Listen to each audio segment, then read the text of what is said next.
Seorang pengendara sepeda listrik terjaring operasi Patuh Krakatau di Jalan Sumatera Lintas Timur Banjaragung, Tulang Bawang, Selasa siang.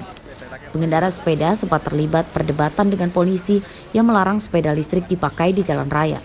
Sedangkan pengendara menyatakan tidak tahu aturan itu. Saya tahu ini kan sepeda. Kalau sepeda undang-undangnya nggak harus pakai helm yang saya tahu. Kalaupun ada peraturan baru mengenai sepeda listrik yang lagi booming saat ini, itu belum saya ketahui secara pribadi. Setelah saat ini bagaimana, Pak? Ya, kalau saat ini sudah tahu peraturan dan memang... Menurut polisi, sesuai aturan Menteri Perhubungan Nomor 48 Tahun 2020, sepeda listrik boleh dipakai di jalan umum, namun harus melalui jalur khusus sepeda dan pengendaranya menggunakan alat keselamatan berupa helm. Pengendara sepeda listrik yang melanggar aturan lalu lintas tidak diberi sanksi apapun, namun hanya diberi teguran dan imbauan saja. Juga melakukan teguran, tadi kedapatan ada masyarakat yang menggunakan sepeda listrik yang digunakan di jalan raya. Artinya kami berikan teguran dan imbauan bahwa kendaraan listrik, khususnya sepeda listrik, tidak diperbolehkan digunakan di jalan raya dan hanya bisa digunakan di lingkungan perumahan, di lingkungan Car Free Day ataupun daerah komplek perumahan, dan itu juga harus menggunakan helm. Pada operasi patuh ini, polisi juga menyediakan layanan kesehatan gratis bagi para pengendara motor dan mobil. Hingga akhir razia, polisi memberikan teguran terhadap lebih dari 20 pelanggar lalu lintas. 4 pengendara motor diantaranya diberi sanksi tilang karena tidak menggunakan helm. Mustaqim melaporkan dari Tulang Bawang.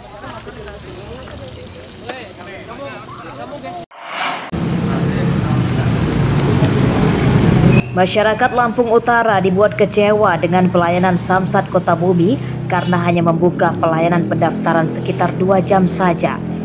Banyak warga yang akan mengurus surat kendaraan jadi terhambat, salah satunya karena rumah jauh dari kantor Samsat.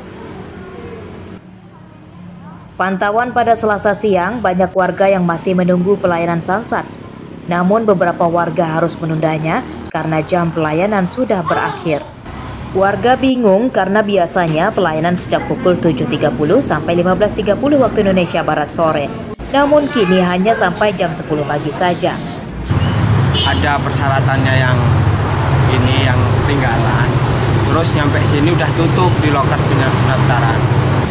Katanya udah sesuai sama jam ini kerjanya. Jadi dari pagi sampai jam 10 udah tutup. Gitu. Tutup ya? Iya, tutup.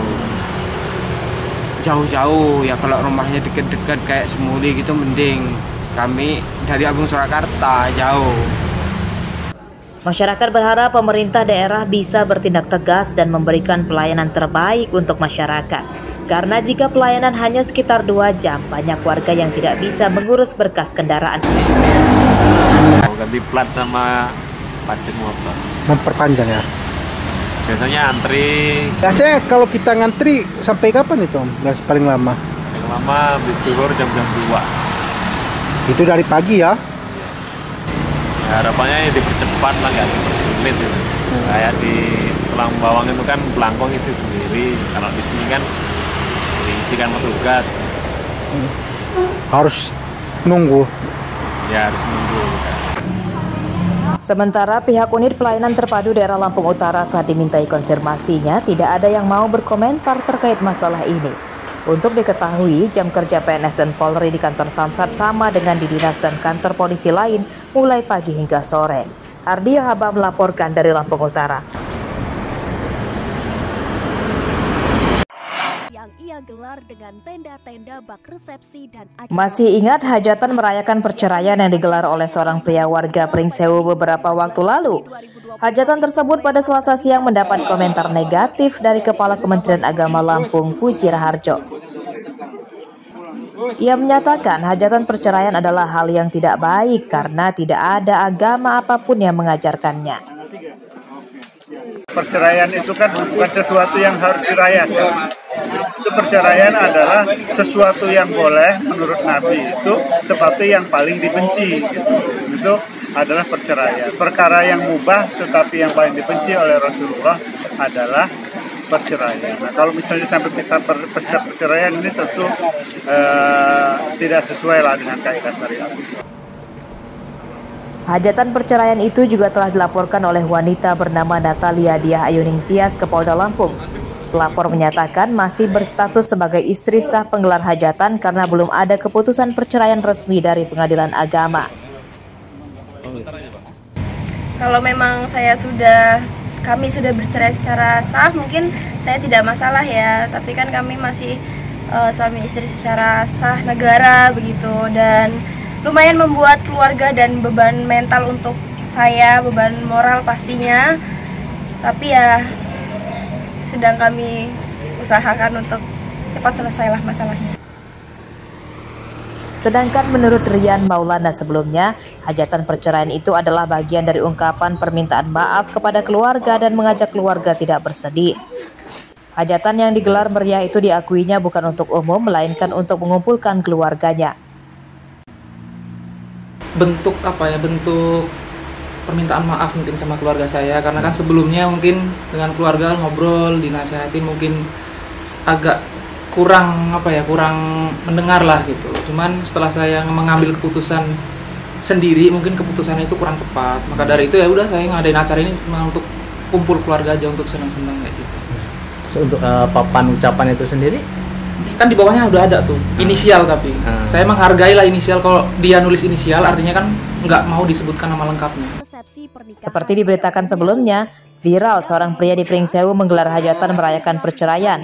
Hajatan digelar meriah mirip hajatan pernikahan. Pada acara itu, penggelar hajatan juga menerima belasan papan karangan bunga yang bertuliskan ucapan selamat bercerai yang namanya diinisialkan diduga dari teman-teman Rian. Arsadi Saputra melaporkan dari Bandar Lampung.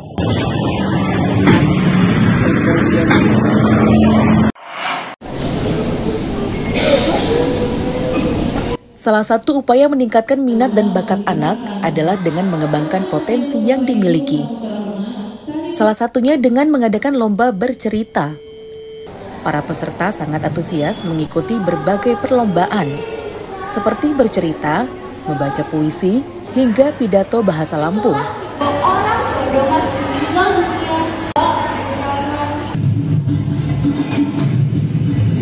Kegiatan lomba ini diikuti puluhan peserta dari tingkat TK hingga SMP. Lomba ini diharapkan bisa menggantikan anak bermain gawai yang dianggap bisa merusak mental dan syarat motorik anak.